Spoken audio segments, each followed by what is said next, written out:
Hello, hello, hello! Welcome back to Naomi's Corner. Today, we will be making a very delicious Korean recipe, and that is the famous Japchae. And we will be using our commemorative 12-quart roaster featuring Saladmaster's 75th anniversary logo. Wow, 75 years of changing lives. Truly amazing.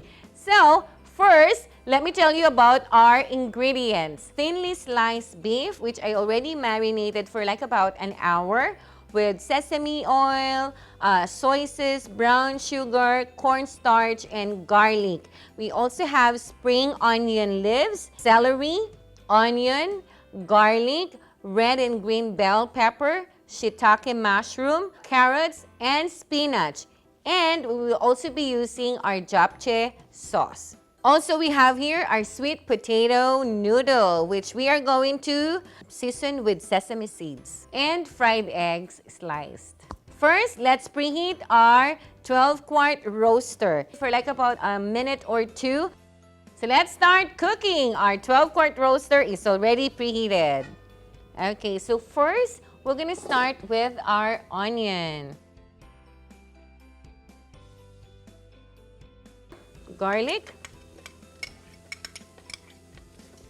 We're just gonna let it cook a little bit, about 30 seconds, and we're gonna open again our 12-quart roaster, and we're gonna continue cooking with our thinly sliced beef. Okay, now let's check our garlic and onion. So what I have here is our beef. Like what I said a while ago, we marinated it already for like about an hour.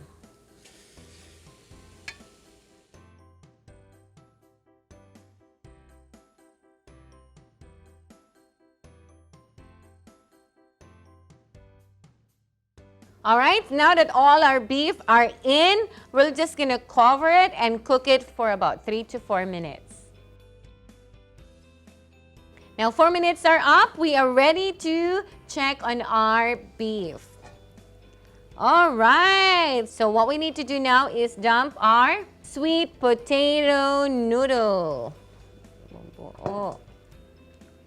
And then combine all the ingredients together. So we're gonna have our shiitake mushroom, red and green pepper, celery. Look at that color! Wow! And of course, our carrots, which I already shredded in cone number 2 of our Saladmaster food processor. All right. And then our spring onion. Beautiful, beautiful. And of course, we will be using our japchae sauce, okay? Just on top.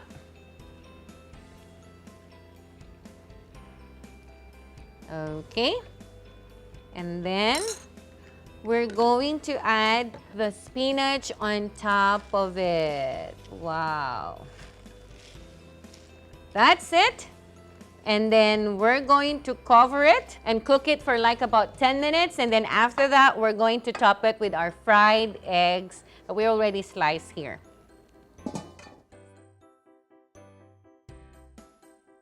Now 10 minutes are up. We are ready to check on the japchae. Let's take a look. Ooh, look at that. This is the time we're going to stir. Wow, look at that. It's cooked in perfection. Look at that. And then before you serve it, okay, we can top it up with our fried egg. Yes.